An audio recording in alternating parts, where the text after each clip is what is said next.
સુરતના ઈચ્છાપુર વિસ્તારમાં માનવતાને કંપાવી દે તેવી એક ઘટનામાં પતિની સતત મારઝૂડ અને હિંસાથી ત્રાસી એક પરિણીતાએ આત્મહત્યા કરી લેતા ચકચાર મચી છે. પતિએ બચાવવાના બદલે સળગતી પત્નીનો વિડીયો પણ બનાવ્યો હતો. પતિએ મારઝૂડ કરી ઘરમાં તેલ પડ્યું છે, મરી જા એવી ઉશ્કેરણી કરતા આવેશમાં આવી પત્નીએ શરીરે ડીઝલ છાંટીને અગ્નિ સ્નાન કરી લીધું હતું. વિડીયો બનાવનાર પતિની ધરપકડ કરાઈ છે. સુરતના ઈચ્છાપુર વિસ્તારમાં પતિની સતત હિંસા અને અપમાનથી કંટાળી એક પરિણીતાએ આત્મહત્યા કરતા ચકચાર મચી છે. આરોપ છે કે પતિએ પત્નીને બચાવવાના બદલે સળગતી હાલતમાં તેનો વિડીયો બનાવ્યો હતો. આ મામલે ઈચ્છાપુર પોલીસે પતિ સામે આત્મહત્યાની દુષ્પ્રેરણાનો ગુનો નોંધી ધરપકડ કરી છે.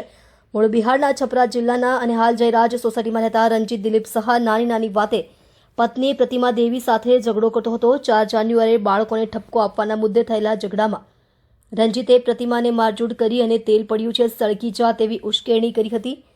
આવેશમાં આવી પ્રતિમાએ શરીરે ડીઝલ છાંટીને આગ લગાવી હતી. શરીરે ગંભીર રીતે દાઝી ગયેલી પ્રતિમા દેવીને સિવિલ હોસ્પિટલમાં દાખલ કરાઈ હતી, જ્યાં સારવાર દરમિયાન તેનું મોત થયું હતું. હોસ્પિટલમાં પ્રતિમાએ ભાઈને આપેલા નિવેદન અને બાળકોના નિવેદનના આધારે પતિની ભૂમિકા સામે આવી છે. પિતા હરબંશ સહાની ફરિયાદ પરથી પોલીસે રંજીત દિલીપ સહા સામે દુષ્પ્રેરણાનો ગંભીર કલમો હેઠળ કેસ દાખલ કરી વધુ તપાસ હાથ ધરી છે. ઈચ્છાપુર પોલીસ સ્ટેશન સુરત શહેરમાં ગતરોજ બીએનએસની કલમ 85 અને 108 મુજબ મરણ માટે દુષ્પ્રેરણ કરવા અંગેનો તથા એ અંગેનો જે ગુનો દાખલ કરવામાં આવેલ છે, જેમાં ભોગ બનનાર મહિલા તારીખ 4ના રોજ 4:30 વાગ્યા પછી પોતાના ઘરે આત્મહત્યાનો પ્રયાસ કરી અને સળગી ગયેલ, જે બાબતે ઈચ્છાપુર પોલીસ સ્ટેશનમાં જે તે સમયે જાણવા જોગ લઈ અને વધુ તપાસ હાથ ધરવામાં આવેલ હતી. આ તપાસ દરમિયાન નજીકના સાક્ષીઓ, મહિલાના પિયરના સભ્યો અને બાળકો વગેરેની પૂછપરછ કરવામાં આવેલ હતી અને તારીખ 11ના રોજ સારવાર દરમિયાન સદર ભોગ બનનાર મહિલાનું મરણ જતા વધુ તપાસ પોલીસ દ્વારા હાથ ધરી એડી દાખલ કરવામાં આવેલ હતી.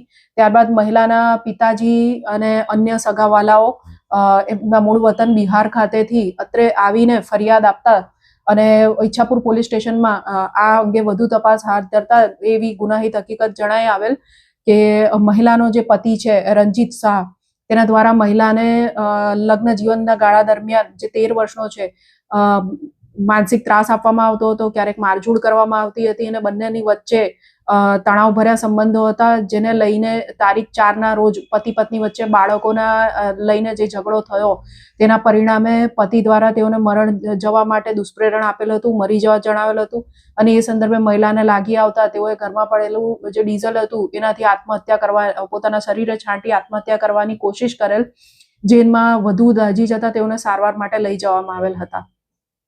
આ કામે મહિલાના પતિ રંજીત શાહની ઈચ્છાપુર પોલીસ સ્ટેશન દ્વારા ધરપકડ કરવામાં આવી છે અને તેઓને અરેસ્ટ કરી કાયદેસરની કાર્યવાહી તથા વધુ પૂછપરછ અને સાક્ષીઓના નિવેદનો વગેરે કાર્યવાહી ઈચ્છાપુર પોલીસ સ્ટેશન દ્વારા હાલ કરવામાં આવી રહી છે.